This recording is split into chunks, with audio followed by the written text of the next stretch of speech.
Hello everyone, welcome to Pragya Biology classes. In the last class, we have discussed about reproduction in plants. Okay, so today we have to discuss about the methods of asexual reproduction. In last class, we also discussed about types of reproduction and then characteristic features of asexual reproduction. So today we will discuss different methods of asexual reproduction. These are the different methods of asexual reproduction, in which first of all we will discuss fission, then budding, spore formation, regeneration, fragmentation, and then vegetative propagation. So we can say that generally 6 methods are there through which asexual reproduction occurs. And first of all we will discuss about fission. So before starting fission, let's understand what is fission. This term we should understand, the meaning of this term we should understand. So fission means splitting or division. Fission means splitting or division. Means टूटना, किसी भी चीज का टूटना. So in this process, a unicellular organism splits or divides to form two or more organisms. इस process में क्या होगा कि एक यूनिसेलुलर ऑर्गेनिज्म, जैसा कि लास्ट क्लास में हमने आपको बताया था कि दिस फिजन और asexual reproduction occurs in simple plants, animals and microorganisms. Okay, and it also occurs some simple multicellular organisms. So it occurs in unicellular organisms, as I explained earlier. Now, in this process what happens, a unicellular organisms, एक ऐसा organism जिसकी body only one cell की बनी हो, तो ये one cell split करता है या फिर डिवाइड करता है to form two or more organisms, and this process is known as fission. अब फिजन को हम लोग 2 भाग में बांट सकते हैं. तो ये किस बेसिस पर हम लोग बांट सकते हैं? We can divide into 2 groups. Fission we can divide into 2 types. This is binary fission and multiple fission. Binary fission or multiple fission depending on whether the parent organism splits into 2 new organisms or more than 2 organisms.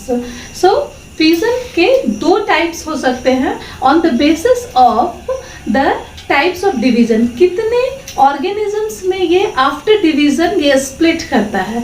अगर कोई organism after fission or after division 2 daughter cells में divide करता है, then it is known as binary fission.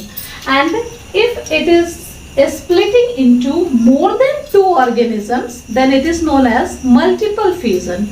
Okay, then binary fission, अगर इसके नाम से हम लोग देखें तो binary means 2, binary means 2, binary means 2 and fission means splitting.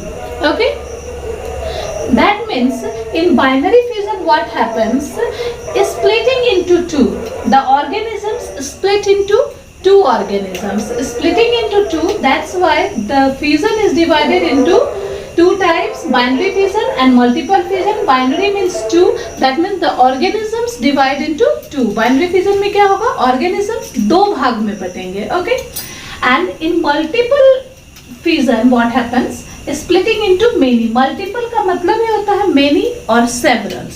So we can say that multiple fission means the division or the splitting of organisms into many. Now we can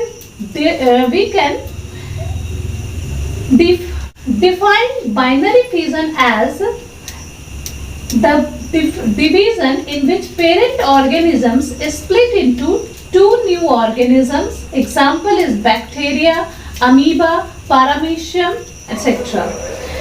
So in binary fission we see the organism, just in the picture it is clear, the amoeba, it is dividing into 2 new daughter cells. इसमें क्या होगा, जो nucleus होंगे वो सबसे पहले elongate होके दो भाग में बढ़ते हैं और न्यूक्लियस के चारों तरफ जो साइटोप्लाज्म होगा वो भी धीरे धीरे दो पार्ट में बढ़ जाएगा। इस तरह से एक सेल से, एक पेरेंट सेल से दो डॉटर सेल रेडी हो जाते हैं। तो इस तरह से फिर ये दो डॉटर सेल फिर ग्रो करेंगे एंड आफ्टर ग्रोथ जब वो फुल्ली मैच्योर हो जाएंगे then again it divides into from two cells we will get 4 daughter sales.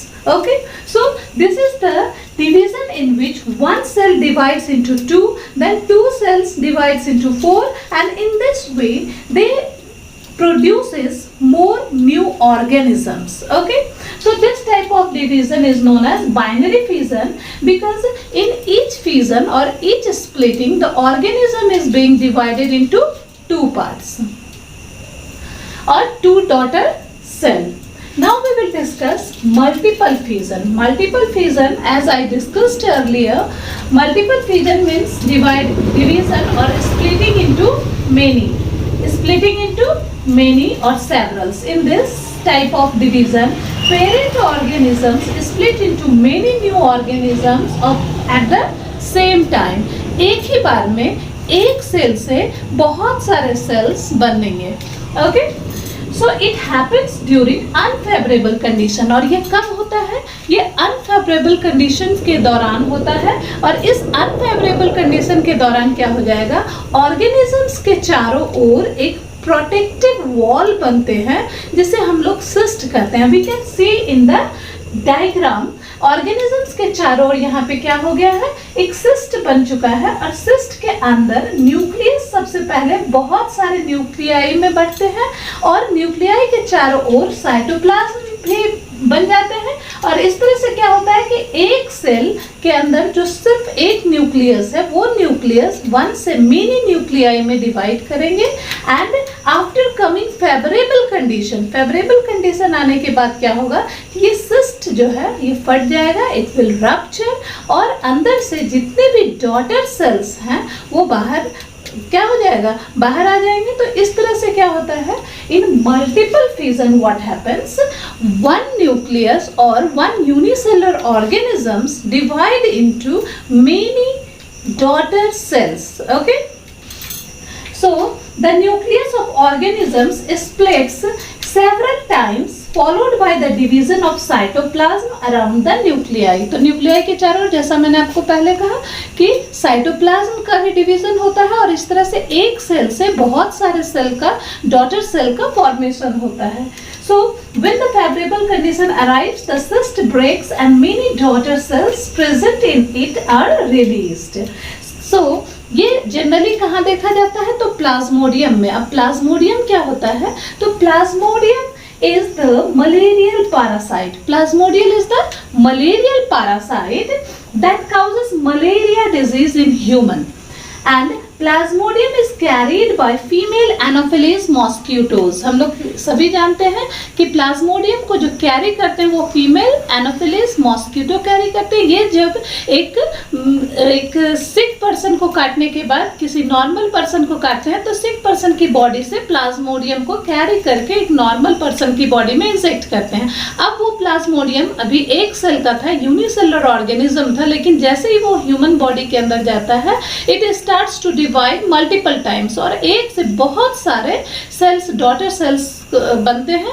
तो ये प्लाज्मोडियम एक ऐसा लिविंग ऑर्गेनिज्म है जो अगर एक बार में 1000 of plasmodium, 1000 of daughter cells are produced by the multiple fission of one plasmodium cell. Okay, so एक बार में अगर डिवीजन होगा तो 1 से 1000 सेल तक का निर्माण हो सकता है. तो इस तरह से मल्टीपल डिवीजन में नंबर ऑफ सेल्स काफी ज्यादा होते हैं. और अब हम लोगों को अब तक समझ में आ गया कि what is fission. Fission is nothing, it is just splitting और डिवीजन. अब फिजन को इस बेसिस पर कि वो एक फिजन के दौरान एक बार में कितने ऑर्गेनिज्म बनाते हैं. अगर 2 ऑर्गेनिज्म बन रहा है स्प्लिटिंग के बाद तो बाइनरी फिजन, और अगर 2 से अधिक बन रहे हैं तो multiple fission, that means splitting into many. अब ये कहाँ पाया जाएगा और कैसे इसमें सेल डिविजन्स होते हैं, we have discussed everything.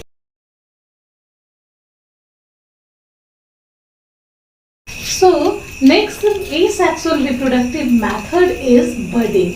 So before the explanation of budding, हम लोगों को जानना चाहिए, we should know about bird. What is bird?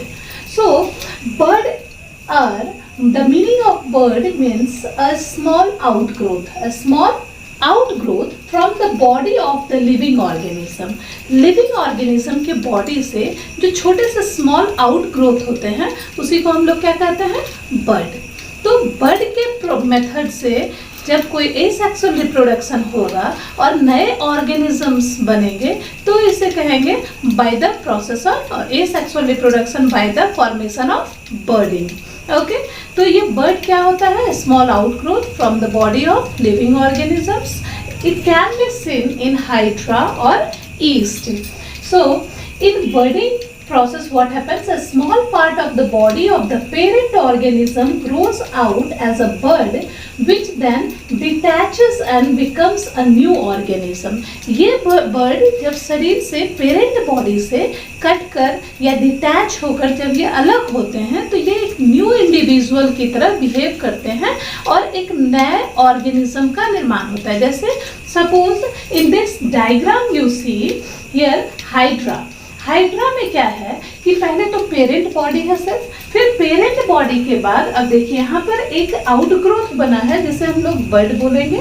ये बर्ड अब धीरे धीरे ग्रो करेगा. It will grow and take the structure of a hydra. एक मिनी हाइड्रा का स्ट्रक्चर ले लेगा. उसके बाद जब ये डिटैच होकर अलग होगा तो ये क्या बना देगा, एक न्यू हाइड्रा बना देगा, एक न्यू ऑर्गेनिज्म. तो इस तरह से from the parent body one new organism is produced. So this process is known as asexual reproduction by the formation of budding.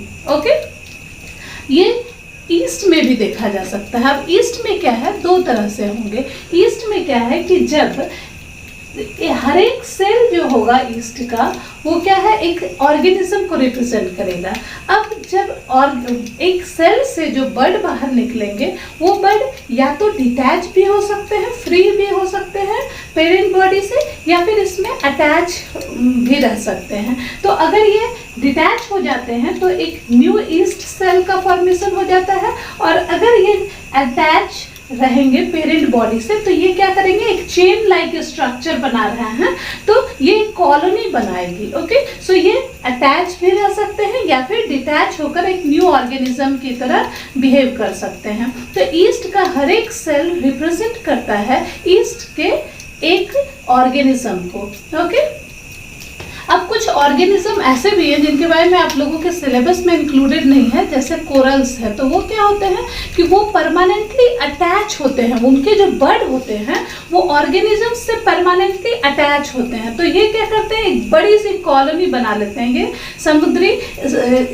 समुद्र के जल स्तर पर पाया जाएगा. ठीक है, तो यहाँ पर क्या होता है, नीचे जमीन पर समुद्र के सरफेस पर, जो ओशियन के सरफेस पर जब पाया जाएगा तो ये क्या है कि एक बड़ी सी कॉलोनी का निर्माण करते हैं, कोरल रीफ्स बनाते हैं. तो ये क्यों होता है ऐसा, क्योंकि ये परमानेंटली पेरेंट बॉडी से अटैच रहते हैं. ये लाइफ टाइम कभी भी पेरेंट से डिटैच नहीं होते हैं. तो इस तरह से we understood what is budding. Budding is the outgrowth, a small outgrowth from the parent body, और इसके थ्रू जब रिप्रोडक्शन होता है तो this method of reproduction is known as asexual reproduction by the formation of budding. Now we will discuss about spore formation. Till budding we have understood. In the last class we discussed asexual reproduction. Then in this class we are studying about different methods of asexual reproduction. Today we have discussed fission by binary fission and multiple fission. The two types are there, and then we have discussed budding. Now we will discuss spore formation. तो spore formation को discuss करने के पहले I would like to discuss about spore. What is a spore? Spore क्या है? तो spores जो हैं वो जैसे हम लोगों के जो फ्लावरिंग प्लांट्स होते हैं उसमें सीड्स होते हैं ना छोटे छोटे, उनसे जो है नए पौधे पाए जा सकते हैं. तो ये जो सीड्स होते हैं ये तो आफ्टर सेक्सुअल रिप्रोडक्शन सीड्स का फॉर्मेशन होता है. लेकिन एसेक्सुअल रिप्रोडक्शन के केस में अगर रिप्रोडक्टिव यूनिट की बात करें तो ये स्पोर्स हैं। ये स्पोर्स में इनकी कैपेसिटी होती है, ये तो बने होते हैं सिर्फ एक पेरेंट बॉडी से, single parent is involve in the formation of spore, और बट इनमें जो कैपेसिटी होती है तो ये नए पौधे को, नए ऑर्गेनिज्म को जन्म दे सकते हैं। स्पोर फॉर्मेशन हमेशा पौधों में होगा, ये सिंपल प्लांट्स में भी हो सकता है और यूनिसेलुलर ऑर्गेनिजम्स में भी हो सकता है, ठीक है। तो सिंपल प्लांट्स जैसे नॉन फ्लावरिंग प्लांट्स जैसे मॉस हो गए, ओके, फर्न हो गए, इन सब में स्पोर फॉर्मेशन के थ्रू एसेक्सुअल रिप्रोडक्शन होगा। तो now we will discuss about asexual reproduction by the method of spore formation. तो spores are the microscopic asexual reproductive bodies. Microscopic means spores can be watched under microscope. ये इतना छोटा होता है, इसकी size काफी छोटी होती है, जिसके कारण हम इसे माइक्रोस्कोप के अंदर ही देख सकते हैं। Now asexual because this is made by only one parent. So ये क्या है? Asexual reproductive unit है, मीन्स ये रिप्रोडक्टिव यूनिट का मतलब क्या हो गया कि ये इनमें कैपेसिटी है कि ये नए ऑर्गेनिजम्स को जन्म दे सकती है।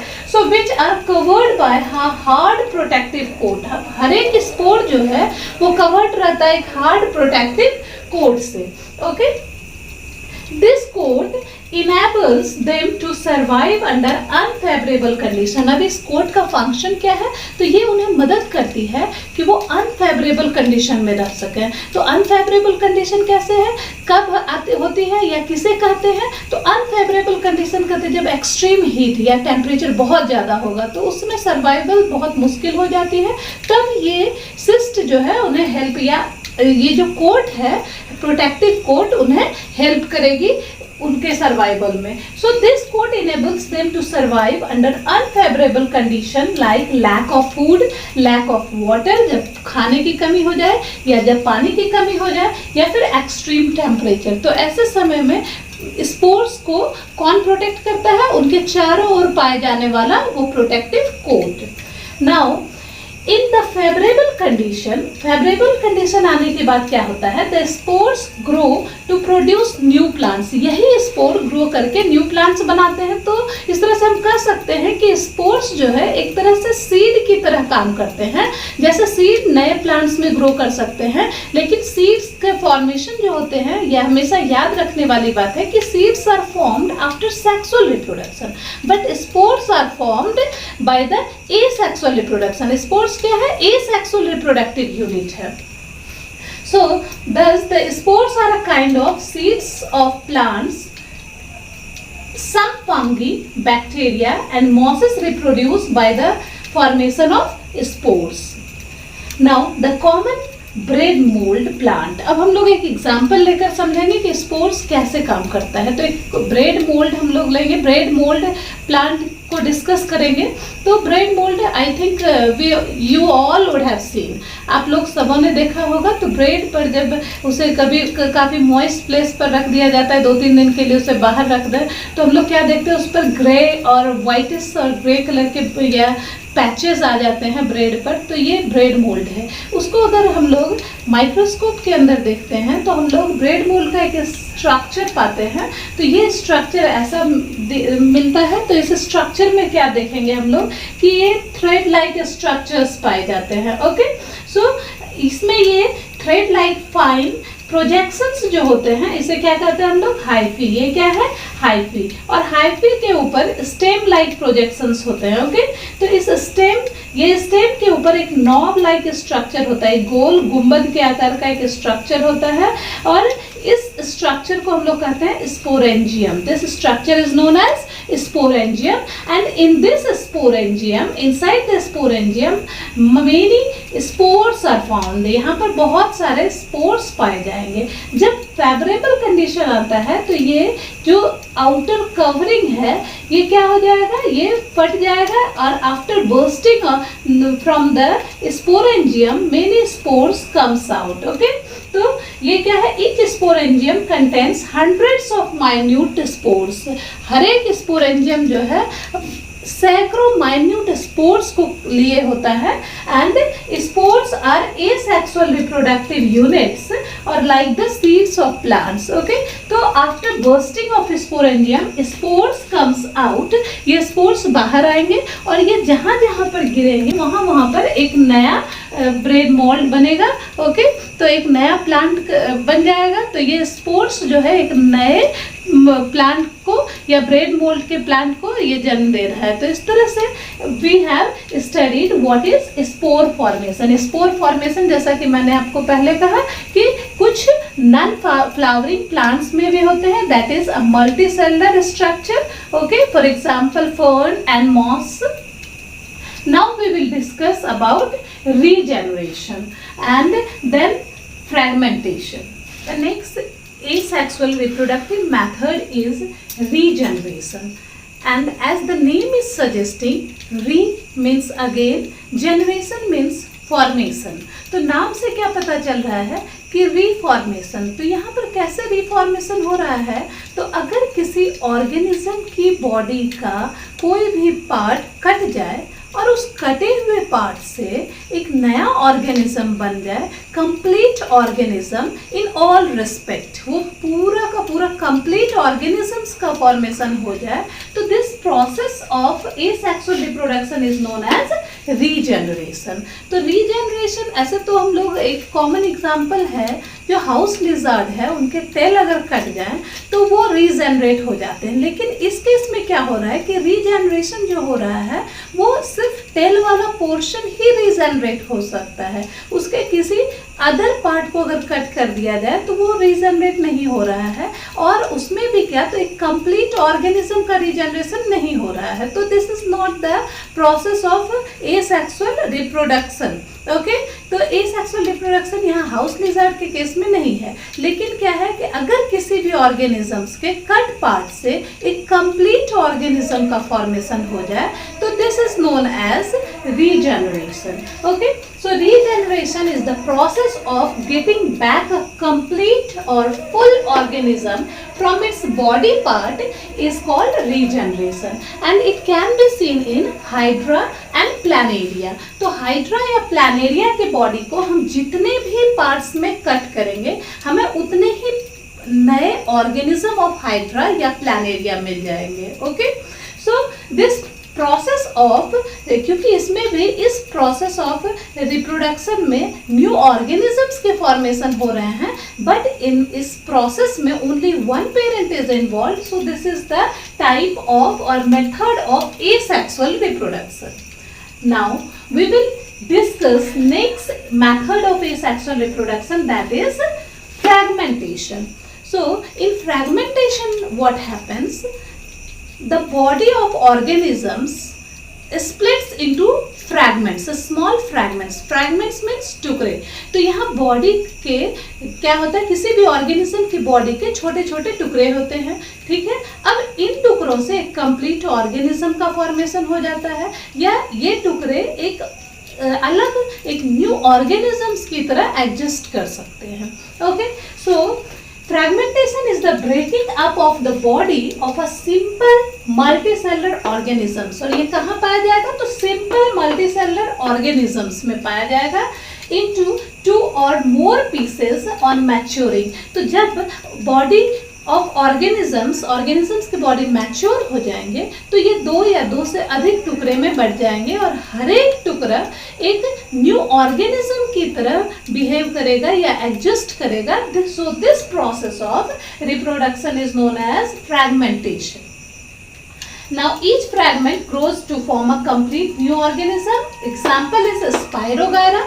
Spirogyra is a filamentous algae. Filament shape का एल्गी होगा, फिलामेंट लाइक एल्गी. एंड इस एल्गी को हम लोग जितने भी पार्ट में कट करेंगे तो सारे फ्रैगमेंट्स से, सारे टुकड़े से एक नए ऑर्गेनिज्म का फॉर्मेशन होगा और सारे फ्रैगमेंट्स एडजस्ट कर पाएंगे एक न्यू ऑर्गेनिजम्स में.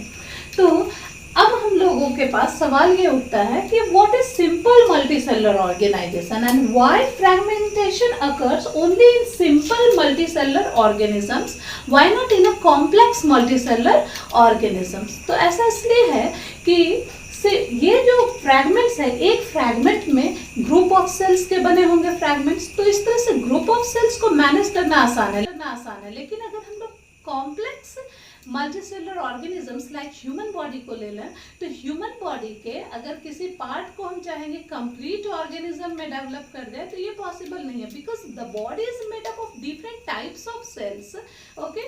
और एक सेल दूसरे सेल के फॉर्मेशन नहीं कर सकते, for example nervous cell, muscular cell. तो इस तरह से जो सिंपल लेवल ऑफ ऑर्गेनाइजेशन होगा, जैसे सेलुलर लेवल या फिर टिश्यू लेवल ऑर्गेनाइजेशन तक, तो फ्रैगमेंटेशन के द्वारा रिप्रोडक्शन वहाँ हो सकता है। लेकिन जब ऑर्गेनिजम्स में कॉम्प्लेक्स मल्टीसेलुलर ऑर्गेनाइजेशन पाया जा रहा है, मीन्स हायर डिग्री का, हायर लेवल ऑफ ऑर्गेनाइजेशन पाया जा रहा है, organ system level of organisation is there, so in complex multicellular organisms reproduction does not occur by fragmentation. तो कॉम्प्लेक्स मल्टीसेलुलर ऑर्गेनिजम्स में रिप्रोडक्शन की जो प्रोसेस होगी, और that means production of new organisms का जो प्रोसेस होगा वो भी थोड़ा कॉम्प्लेक्स होगा, just like sexual reproduction, okay. तो एसेक्सुअल रिप्रोडक्शन, जैसा कि मैंने आपको स्टार्टिंग में ही बताया था कि ये सिंपल प्लांट्स या सिंपल एनिमल्स या फिर माइक्रो ऑर्गेनिजम्स या फिर सिंपल मल्टीसेलुलर ऑर्गेनिजम्स में पाए जाएंगे, ओके। ये कॉम्प्लेक्स मल्टीसेलुलर ऑर्गेनिजम्स में नहीं पाया जा सकता है due to their higher level of organisation. ये हमेशा सिंपल लेवल ऑफ ऑर्गेनाइजेशन तक तो रहेगा कि बॉडी अगर सिंपल सेल्स या टिश्यू की बनी हो, वहाँ तक ये इस विधि से रिप्रोडक्शन हो सकता है, एसेक्सुअल रिप्रोडक्शन हो सकता है। लेकिन जब बॉडी कॉम्प्लेक्स हो जाएगी तो वहाँ पर इस टाइप के मेथड को हम लोग रिप्रोडक्शन में यूज नहीं कर सकते। अब क्या है कि फर्स्ट प्रोसेस फ्यूजन में हमने पढ़ा था कि बॉडी जो है स्प्लिट करती है, स्प्लिटिंग इनटू आइदर 2 और मेनी फ्रैगमेंट्स, ओके। और यहाँ पे हम लोग पढ़ रहे हैं कि body is splitting into fragments. तो what is the difference between fusion and fragmentation? Fusion और फ्रैगमेंटेशन में क्या अंतर है? तो the difference is that fusion always occurs in the unicellular organisms. Fusion always occurs in unicellular organisms and fragmentation always occurs in simple multicellular organisms. यानी कि ये unicellular और ये मल्टीसेलुलर ऑर्गेनिजम्स में पाया जाएगा। तो दोनों में अंतर समझ में आ गया। What is the difference between fusion and fragmentation? Fusion occurs in unicellular organisms. That means this method of reproduction occurs in unicellular organisms, whereas fragmentation method of asexual reproduction occurs in multicellular organisms. In this way, today we have studied, in this video we have studied about different methods of asexual reproduction. These were fission, budding, spore formation, regeneration and fragmentation. And I hope you all would have understood each and every method of reproduction. So see you very soon in the next video. In our next video I will discuss vegetative propagation and different methods of vegetative propagation. So thank you very much for watching the video.